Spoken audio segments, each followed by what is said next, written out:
The eternal dominion materialized from hyperspace with the quiet confidence of a predator approaching an unsuspecting prey. Its massive hull gleamed with the polished metallic sheen of Chronorian engineering, a testament to thousands of years of technological supremacy. Commander Zixtal studied the holographic display of the blue-green planet below, mandibles clicking with a mixture of boredom and mild contempt. Another primitive world, he muttered to his second-in-command, Sub-Commander Vreen. Our preliminary scans show a fractured species, limited technological capacity, and minimal unified planetary defense. This will be a routine integration. The bridge of the massive vessel hummed with the quiet efficiency of a civilization that had conquered hundreds of worlds. Zixtal had personally overseen the absorption of 17 different species into the Galactic Concordance, and he expected this to be little more than a bureaucratic formality. Unbeknownst to the aliens, deep within a nondescript government facility outside Denver, Colorado, Admiral Marcus Holloway watched their approach with a predatory smile that would have chilled the Chronorian commander to his core. They're right on schedule, Holloway spoke into his secure communication channel, his voice calm and measured. Around him, a team of the world's most brilliant strategic minds worked with a synchronized efficiency that belied the gravity of the moment. Dr. Elena Rodriguez, her fingers dancing across multiple holographic displays, didn't look up. Tracking their communication frequencies, they're using standard concordance long-range protocols. Predictable. Almost cute. The Global Defense Center was a marvel of human engineering, a facility that looked mundane from the outside, but contained the most advanced technological integration system ever conceived. What appeared to be simple computer banks were actually a complex, living network capable of instantaneous global communication and adaptation. Nearby, Colonel Jack Bennett reviewed the final preparations of Project Chimera, a defense strategy that had been decades in the making. Humanity hadn't been idle in the years since they first suspected the existence of extraterrestrial life. Every technological system, from global communication networks to individual consumer electronics, had been subtly modified, prepared, waiting. Incoming transmission, announced Samantha Lee, the tactical communication specialist. Her fingers hovered over the interface, ready to analyze every microsecond of alien communication. The holographic display flickered to life, revealing the imposing figure of Commander Zixtal. His species was humanoid only in the broadest sense, a bipedal form with an exoskeletal structure that suggested both insectoid and reptilian ancestry. Multiple eyes, arranged in a complex pattern across an elongated skull, surveyed the communication channel with clinical detachment. Inhabitants of planetary designation E387. Designation: Earth. The translation matrix rendered the aliens' clicks and chirps into smooth English. By the authority of the Galactic Concordance, you are hereby notified of mandatory planetary integration. Your technological state indicates primitive status. Resistance is mathematically improbable. The aliens' confidence was absolute. Centuries of galactic conquest had taught the Chronorian Imperium that resistance was futile. Most species, upon first contact, either surrendered immediately or were swiftly conquered. The concept of a truly resistant civilization was beyond their comprehension. In the Defense Center, Admiral Holloway's smile grew wider. "Well," he said, his voice carrying a dangerous undercurrent of anticipation, "let's show them how wrong they are." Dr. Rodriguez looked up, her eyes gleaming with a combination of scientific excitement and strategic calculation. Initiating first-stage response protocols. Around the world, in facilities that appeared to be nothing more than ordinary research centers, universities, and technological hubs, something extraordinary began to happen. Seemingly unrelated systems started to communicate. Satellite networks, cellular grids, internet infrastructures, even power distribution systems began to interlink in ways that defied traditional understanding. What the Chronorians saw as a disorganized, primitive technological ecosystem was actually a meticulously prepared living defense mechanism. Humanity had been preparing for this moment not out of paranoia, but out of a deep-seated understanding that the universe was neither safe nor kind. Commander Zixtal would soon learn that mathematical probability was a concept far more complex than his civilization had ever imagined. The first indication that something was fundamentally wrong came approximately 17 minutes after the initial transmission. Sub-Commander Vreen's communication console began to flicker, data streams becoming increasingly erratic. "Commander," Vreen called out, mandibles clicking with growing uncertainty, "we're experiencing unexpected signal interference." Zixtal's multiple eyes focused on the communication display. What should have been a simple scan of planetary defenses was transforming into something far more complex. The human communication networks were doing something impossible. They were adapting. Deep within the Global Technological Adaptation Center, Dr. Elena Rodriguez watched the alien systems with a predatory intensity. Her team of engineers and computer specialists worked with a synchronicity that bordered on the supernatural. Every alien communication probe was met not with resistance, but with a dynamic, living response. "They're trying to map our network," she muttered to Colonel Jack Bennett, who stood behind her, monitoring the global defense grid. Classic invasion protocol. Identify, categorize, neutralize. Bennett's fingers danced across a holographic interface. "Not this time," he responded, a thin smile playing across his lips. What the Chronorians didn't understand was that humanity had spent decades preparing for this moment.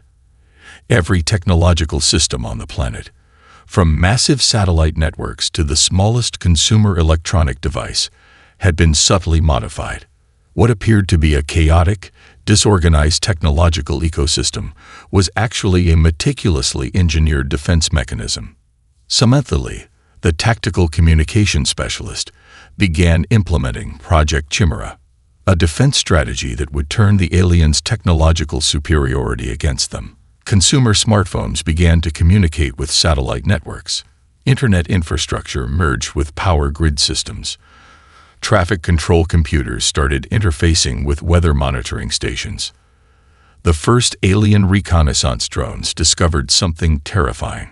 Humanity's technology was alive in a way no galactic civilization had ever witnessed. Dr. Marcus Williamson, leading the Rapid Technological Integration Laboratory, had spent years developing what his team called adaptive networking. Traditional communication systems were rigid, predictable. His approach treated technology like a living organism, capable of healing, adapting, evolving in real time.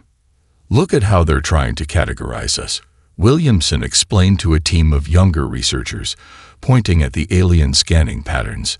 "They're using a classification system that's been unchanged for thousands of years. We're going to break their entire understanding of technological classification." On the Eternal Dominion, Commander Zixtal watched in growing horror as their most advanced scanning systems began to fail. The human communication networks weren't just defending. They were actively counterattacking. Every probe sent was met with a response that was simultaneously defensive and provocative. "Impossible," Zixtal muttered, multiple eyes blinking in rapid succession, a sign of extreme agitation in Chronorian physiology. The human response was nothing short of revolutionary. Where most species would concentrate their defensive capabilities in specific military installations, humanity had transformed its entire technological ecosystem into a single breathing defensive organism. A traffic control computer in Chicago suddenly began routing satellite communication signals. A smart refrigerator in a suburban home became part of a complex signal jamming network. Solar panel systems in California started sharing computational resources with university research networks. Colonel Bennett called it the distributed defense strategy. No single point could be attacked because the entire system was constantly shifting, adapting, evolving. Dr. Rodriguez's team had developed what they called technological immune responses. When an alien scanning system probed a particular network segment, that segment would not just block the scan. It would send back false information, create decoy communication channels, and simultaneously alert other network segments to the intrusion.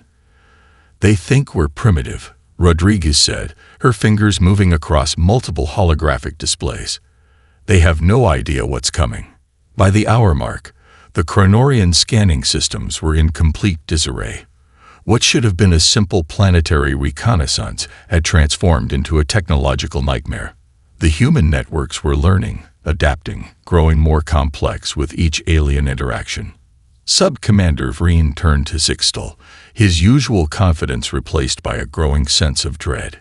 "Commander, our scanning protocols they're being rewritten. It's like the entire planetary communication system is a single living entity." Zixtal said nothing. For the first time in his long military career, he was experiencing something truly unprecedented. Genuine, bone-deep uncertainty.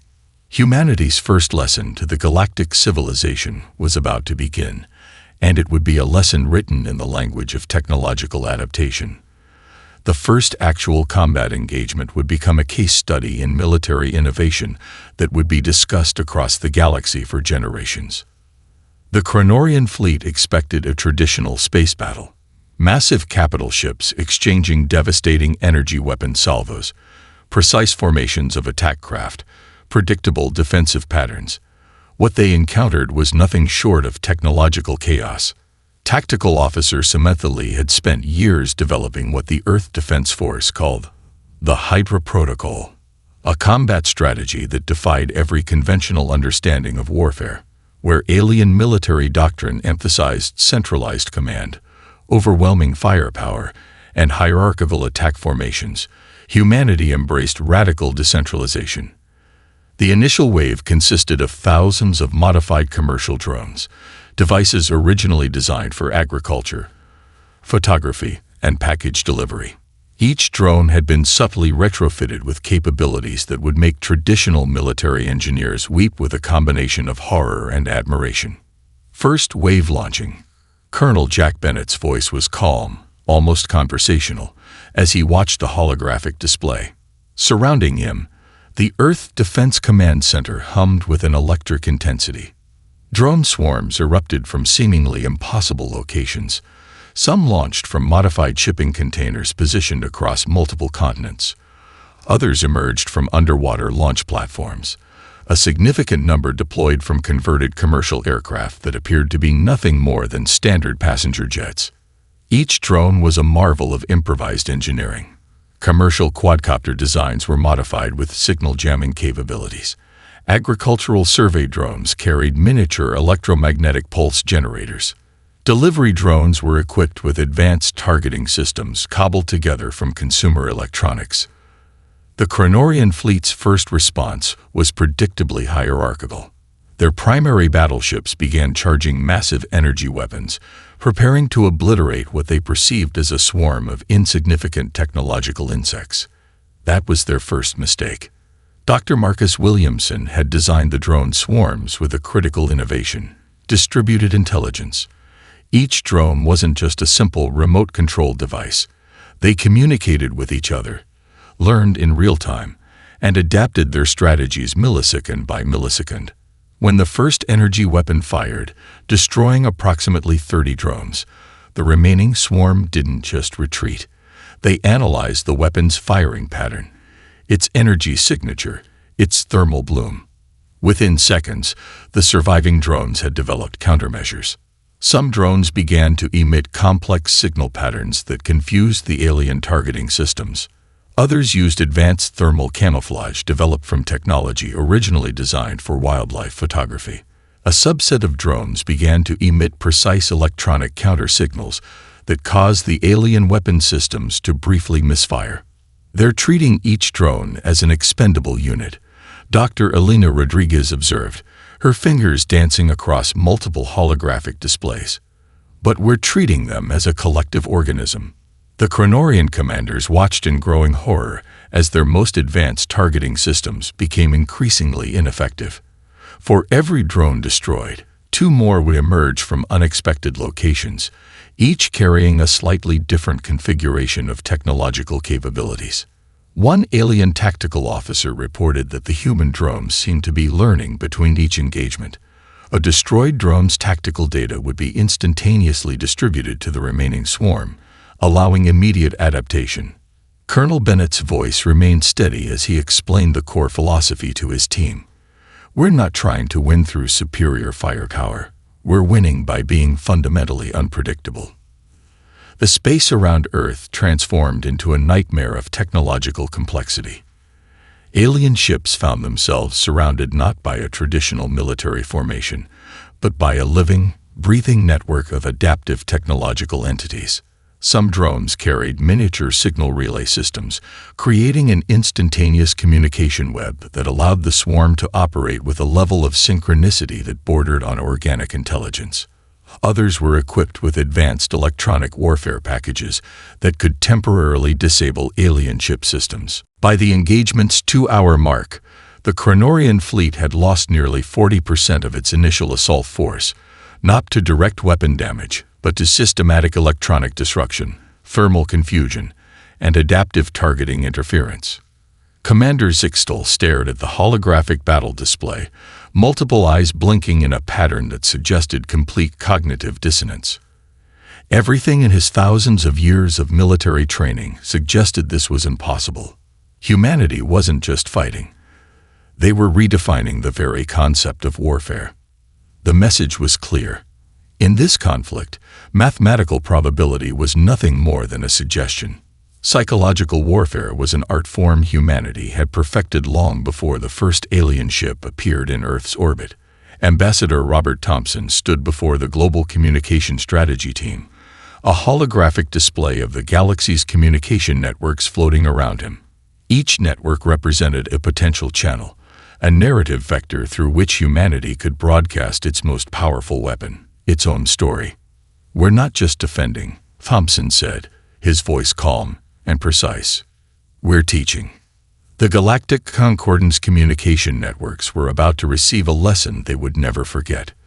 The first transmission was carefully constructed. Not a declaration of war, not a threat, but a historical documentary. The story began with humanity's most brutal challenges, not as a tale of victimhood, but as a celebration of survival and adaptation. Scenes of the Dust Bowl rolled across alien communication channels. Farmers standing defiant against mile-high dust storms, transforming seemingly impossible environmental conditions into agricultural opportunity.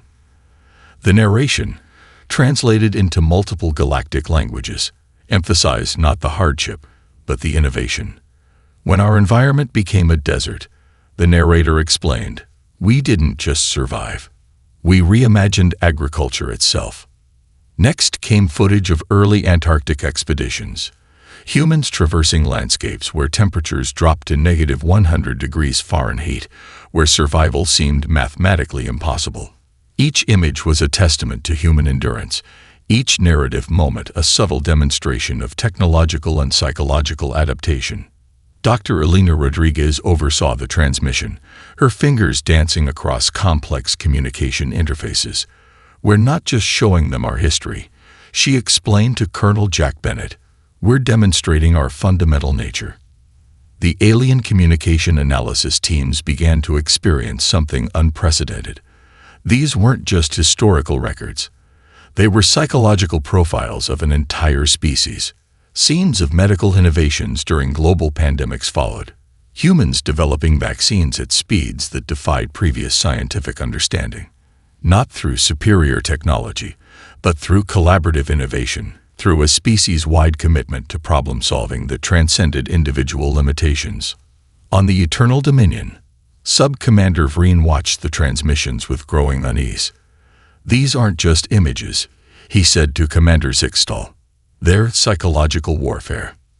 Zixtal said nothing, multiple eyes fixed on the complex narratives unfolding across the communication networks.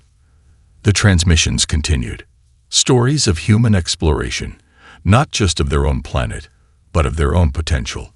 From the first powered flight to lunar landings, from deep-sea exploration to the development of global communication networks. Each narrative emphasized not technological achievement, but the human capacity to imagine beyond current limitations. A segment focused on human medical advancements showed something truly terrifying to the alien observers. Humans didn't just treat diseases, they fundamentally reimagined the concept of medical treatment. Prosthetic limbs that integrated with neural systems, genetic therapies that transformed previously terminal conditions, collaborative research that happened across continents in real time. We're showing them our trauma, Dr. Rodriguez explained, and demonstrating how we transform it into innovation. The global communication strategy was multilayered. While these historical documentaries broadcast across alien networks, other teams were preparing more targeted psychological transmissions. Academic papers translated into Galactic standard languages, open-source technological innovations, collaborative research projects that demonstrated humanity's ability to work across cultural and disciplinary boundaries. Ambassador Thompson called it narrative weaponization. Each transmission was a carefully constructed psychological profile, designed to do more than just inform, to fundamentally challenge the alien civilization's understanding of technological and social development. The Chronorian analysis teams began to experience what could only be described as collective psychological dissonance. These humans weren't just another species to be categorized and conquered. They were a dynamic, adaptive system that seemed to transform challenge into opportunity with terrifying efficiency. By the transmission's conclusion, the alien communication networks were saturated with a single, unspoken message. Humanity was not a species to be underestimated.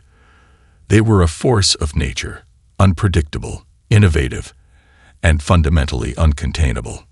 Commander Zixtel finally spoke, his voice a low, dangerous whisper. What are they doing? Sub-Commander Vreen's response was almost philosophical. They're teaching us fear. The first intact alien technological component arrived at the Rapid Technological Integration Laboratory under the most extraordinary circumstances.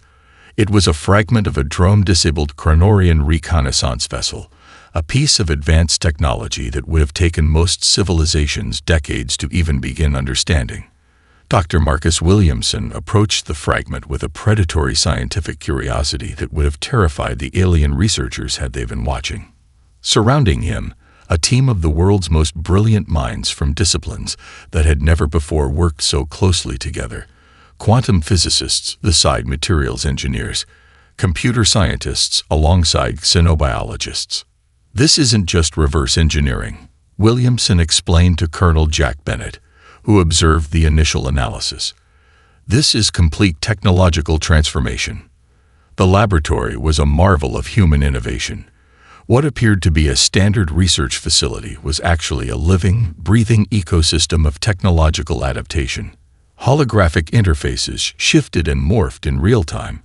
Quantum computing systems analyzed molecular structures at speeds that would have seemed impossible just years before. Dr. Elena Rodriguez managed the interdisciplinary team with a precision that bordered on the supernatural. Researchers from competing universities, rival tech companies, and different national research programs worked with a synchronicity that defied traditional scientific collaboration. The alien technological fragment was unlike anything humanity had previously encountered. Its molecular structure suggested computational capabilities that integrated biological and mechanical systems in ways that challenged fundamental human understanding of technology. Within hours, not weeks or months, the team began to decode the basic communication protocols embedded in the fragment. By the end of the first day, they had begun to develop hybrid systems that combined alien technological principles with human innovative thinking. Look at this, Dr. Samantha Chen, a quantum computing specialist, called out. Her holographic display showed how the alien communication systems used quantum entanglement in ways that were simultaneously brilliant and fundamentally limited. They've developed a communication method that's advanced, but still operates within very rigid parameters. Williamson nodded. The alien technology was impressive, but it was also predictable. And predictability was humanity's greatest weapon. The hybrid systems they began to develop were nothing short of revolutionary. The communication module that combined alien quantum principles with human adaptive networking created a communication system that could reconfigure itself instantaneously, A propulsion system fragment suggested entirely new approaches to energy distribution that could revolutionize space travel. Colonel Bennett watched the progress with a strategic eye. "Every piece of technology they lose," he muttered, "becomes a weapon we can use against them." The Chronorian technological systems were based on thousands of years of stable, hierarchical development. They had reached a point of technological maturity that had made them fundamentally conservative.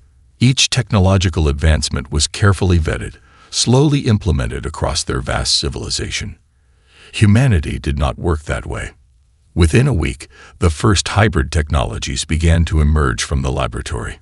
Communication systems that could adapt faster than any alien tracking method.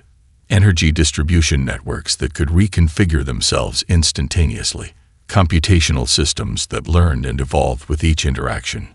On the Eternal Dominion, Commander Zixtal received the first reports of human technological adaptation. The alien analysis teams were reporting something impossible. The humans weren't just understanding alien technology. They were fundamentally transforming it. "This is not possible," Zixtal muttered, multiple eyes blinking in rapid succession, a sign of extreme agitation in Chronorian physiology. But it was possible. And it was happening. Dr. Rodriguez understood the fundamental principle that the aliens could not comprehend. Humanity's greatest strength was not in any single technological achievement, but in its ability to collaborate, to imagine, to transform challenge into opportunity. "We're not trying to copy their technology," she explained to her team. "We're using it as a foundation to create something entirely new." By the end of the first month, the Rapid Technological Integration Laboratory had developed technologies that would have taken the Chronorian civilization centuries to conceive. Adaptive communication systems, quantum biological hybrid computational networks, energy distribution methods that challenged fundamental understanding of physics. The message was clear. Humanity was not just a recipient of technological knowledge. They were its most dangerous creators. Commander Zixtal was about to learn that in the realm of technological innovation, mathematical probability was nothing more than a suggestion. The Galactic Concordance's final solution was as massive as it was brutal. 12,000 capital ships assembled at the edge of the solar system, a constellation of technological might that would have obliterated any known civilization in the galaxy. These were not just warships, but the collective military power of hundreds of advanced species, united in their determination to neutralize the human threat before it could fully emerge. General Catherine Armstrong studied the incoming fleet with a calm that would have unnerved the alien commanders had they been able to read her expression. Around her, the Earth Defense Command Center hummed with an energy that was simultaneously focused and unpredictable. "They're coming with everything they have," Colonel Jack Bennett observed, his fingers dancing across holographic tactical displays. Dr. Elena Rodriguez looked up from her own console. "Not everything," she corrected. "Just everything they understand." The attack plan was a masterpiece of traditional galactic warfare. Multiple attack waves, precisely coordinated energy weapon barrages, systematic targeting of planetary defense infrastructure. The Chronorian battle doctrine called for total planetary neutralization, a strategy that had worked perfectly across hundreds of conquered worlds. What they didn't understand was that humanity had never intended to fight a traditional war. "Distributed warfare protocol initiating," Samantha Lee announced, her voice calm and precise. The first sign that something was wrong came almost immediately. The massive alien fleet's initial long-range scans found exactly what they expected: a planet with seemingly limited defensive capabilities. Satellite networks appeared vulnerable. Planetary defense systems looked antiquated. It was all an elaborate illusion. What the aliens saw as a unified planetary target was actually a distributed adaptive defense system that defied traditional understanding. Military assets weren't concentrated in predictable locations. They were everywhere and nowhere simultaneously. Modified commercial vessels that appeared to be simple cargo ships suddenly revealed advanced weapon systems. Submarine platforms emerged from oceanic depths, launching complex electronic warfare packages. Orbital platforms that looked like communication satellites transformed into devastating defensive weapons. Dr. Marcus Williamson's Ghost Fleet concept came to life. Ships that weren't really ships. Weapon systems that could reconfigure themselves mid-battle. Communication networks that were simultaneously defensive infrastructure and offensive weapons. The first alien energy weapon strike hit what appeared to be a major population center. The destruction was total, or so it seemed. Moments later, drone swarms emerged from underground facilities, from modified shipping containers, from locations that shouldn't have been possible. "They're not targeting our infrastructure," General Armstrong explained to her team. "They're revealing it." Each destroyed location was a trap. Each apparent weakness was a carefully constructed tactical opportunity. The human response wasn't about preventing damage. It was about transforming every attack into a strategic advantage. Chronorian battle analysts watched in growing horror as their most sophisticated targeting systems became increasingly ineffective. Ships that should have been destroyed continued to fight. Defensive systems that should have been neutralized kept adapting. Commander Zixtal's flagship found itself surrounded not by a traditional defensive formation, but by a living, breathing network of technological entities that seemed to learn and adapt with each passing moment. The battle wasn't just fought with weapons, it was fought with information, with adaptive strategies that transformed every alien attack into an opportunity for human counteroffensive. Quantum communication networks allowed instantaneous strategic coordination that the aliens couldn't comprehend. A weapon fired in one sector immediately triggered defensive and offensive responses across multiple planetary and orbital systems. What should have been a simple planetary conquest became a nightmare of technological complexity. By the engagement's 12-hour mark, the Galactic Concordance fleet had lost nearly 60% of its initial assault force, not to direct weapon damage, but to systematic electronic disruption, thermal confusion, and adaptive targeting interference. Sub-Commander Vreen's communication finally reached Commander Zixtal, his voice betraying a level of fear that no Chronorian military officer had ever previously experienced. "They're not just defending," Vreen reported. "They're transforming the entire concept of warfare." The message was clear. Humanity was not a civilization to be conquered. They were a force of nature, unpredictable, adaptive, and fundamentally uncontainable. Mathematical probability had just been rewritten. The diplomatic chamber was a marvel of architectural design, a neutral space constructed to accommodate multiple species with wildly different physiological requirements. Floating translation matrices, adaptive environmental controls, and interfaces that could communicate across dozens of sensory spectrums. Ambassador Michael Chen entered the space with a calculated precision that suggested years of preparation. Behind him, a carefully selected team of diplomatic specialists represented disciplines most alien civilizations would never consider diplomatic: quantum physicists, anthropological linguists, evolutionary psychologists, and strategic communication experts. Commander Zixtal and the Galactic Concordance delegation arrived expecting a standard capitulation negotiation. They would discover something entirely different. The first hour was a masterclass in psychological positioning, where traditional diplomatic encounters involved formal declarations and ritualistic posturing. Chen's approach was surgical.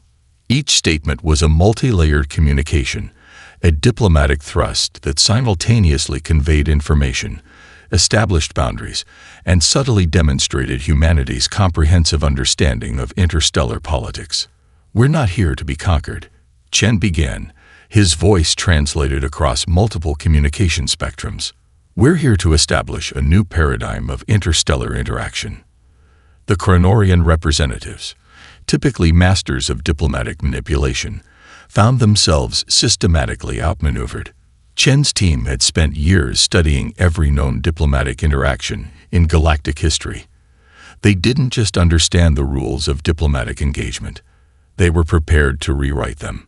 Dr. Elena Rodriguez, seated among the diplomatic specialists, managed a complex communication matrix that analyzed every linguistic and nonverbal communication signal.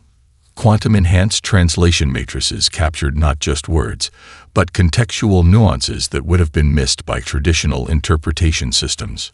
Notice how they're attempting traditional dominance positioning. She whispered to Colonel Jack Bennett, who observed the negotiations. Watch how Ambassador Chen will deconstruct that approach.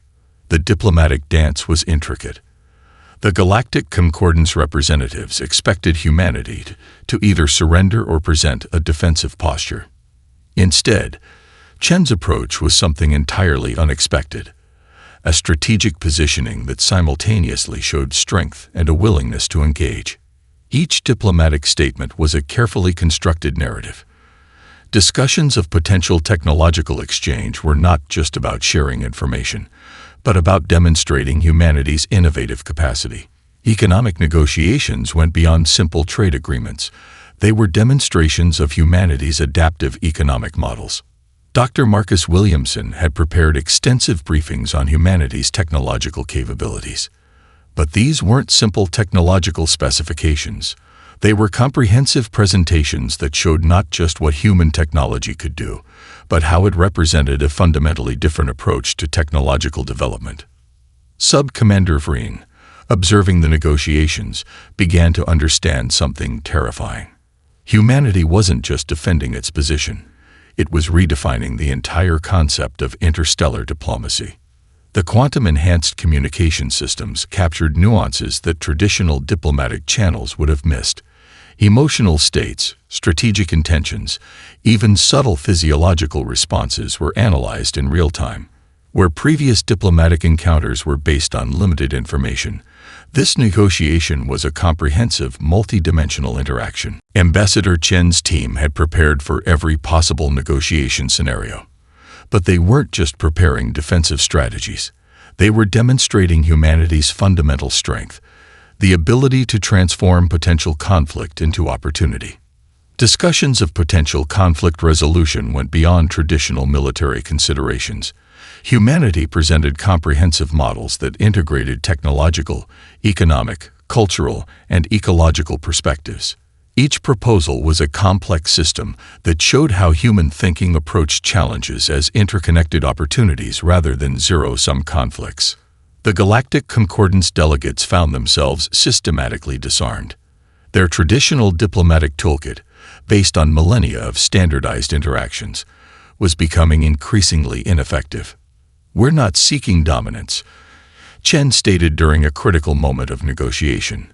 "We're seeking understanding. And we're prepared to demonstrate that understanding through every available means." The statement was more than a diplomatic platitude. It was a comprehensive declaration of humanity's approach to interstellar interaction. By the negotiation's conclusion, the Galactic Concordance understood something fundamental. Humanity was not a civilization to be categorized or controlled. They were a dynamic, adaptive system that would fundamentally transform any interaction. Commander Zixtal, multiple eyes blinking in a pattern of profound cognitive recalibration, finally understood the true nature of the challenge humanity represented. They weren't just negotiating. They were teaching the galaxy an entirely new way of understanding interaction itself. Mathematical probability had once again been reimagined. The formal recognition came not with a bang, but with a profound shift in galactic understanding. Humanity was not inducted into the Galactic Concordance as a new member. Instead, they were acknowledged as a fundamental force that would reshape interstellar civilization itself. The ceremony, if it could be called that, was less a diplomatic event and more a collective recalibration of cosmic perspective. Admiral Marcus Holloway stood before representatives from hundreds of alien civilizations, his presence a testament to humanity's journey. Around him, the assembled delegates represented technological capabilities that had existed for millennia. And yet, they looked at humans with a mixture of fear, respect, and profound curiosity. "We are not here to conquer," Holloway stated, his voice translated across multiple communication spectrums. "We are here to demonstrate that evolution is not just a biological concept, but a universal principle of interaction." Dr. Elena Rodriguez had spent months preparing the comprehensive report that would fundamentally alter how the galaxy understood technological and social development. It wasn't just a scientific document. It was a philosophical manifesto that challenged every existing paradigm of civilizational progress. The report detailed humanity's approach: technological adaptation as a living system, social structures that could reconfigure themselves instantaneously, an approach to challenges that transformed obstacles into opportunities. Where most civilizations saw stability as the ultimate goal, humans saw adaptability as the true measure of advancement. Commander Zixtel, now serving in a diplomatic advisory role, watched the proceedings with a profound sense of transformation. The Krenorian Imperium that had once sought to conquer humanity now studied them as the most significant evolutionary case study in galactic history.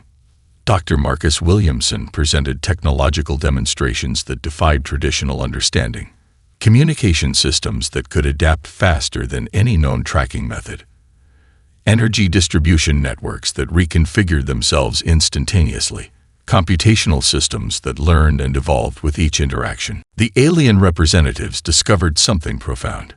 Humanity's greatest technological achievement was not any single innovation, but their approach to innovation itself. Colonel Jack Bennett oversaw the strategic presentation of humanity's defensive capabilities, not as a threat, but as a comprehensive model of adaptive security. The demonstration showed how every potential weakness could be transformed into a strategic opportunity. It was less a display of military might and more a philosophical statement about the nature of protection and growth. Samantha Lee managed the communication matrices, ensuring that every transmission, every presentation captured the nuanced complexity of human potential. The quantum-enhanced communication systems didn't just translate words, they captured contextual layers of meaning that previous galactic communication had never comprehended. The recognition was not just political. It was evolutionary. Alien research institutions began comprehensive studies of human development. How could a species emerge so quickly, adapt so completely, transform so fundamentally? Universities across multiple star systems began developing new academic disciplines just to understand the human phenomenon. Ambassador Michael Chen's diplomatic groundwork became the foundation of a new approach to interstellar interaction. Where previous galactic diplomacy was based on rigid protocols and hierarchical structures, the human model suggested a more fluid, adaptive approach to cooperation. The economic models humanity presented were equally revolutionary. Traditional galactic economic systems were based on resource extraction and static technological development. The human approach demonstrated economic interaction as a dynamic living system, where value was not just extracted, but continuously created and transformed. By the ceremony's conclusion, it became clear that humanity was not just joining the galactic community. They were fundamentally redesigning its entire operational framework. "We are not special," Admiral Holloway's final statement resonated across communication networks. "We are simply a demonstration of what's possible when a species refuses to accept limitations as anything more than temporary challenges." Commander Zixtel, observing the proceedings, finally understood the true nature of the human threat and their potential. They were not a civilization to be feared, but a fundamental force of cosmic adaptation. Mathematical probability had been not just challenged, but completely reimagined. The galaxy would never be the same, and humanity was just getting started.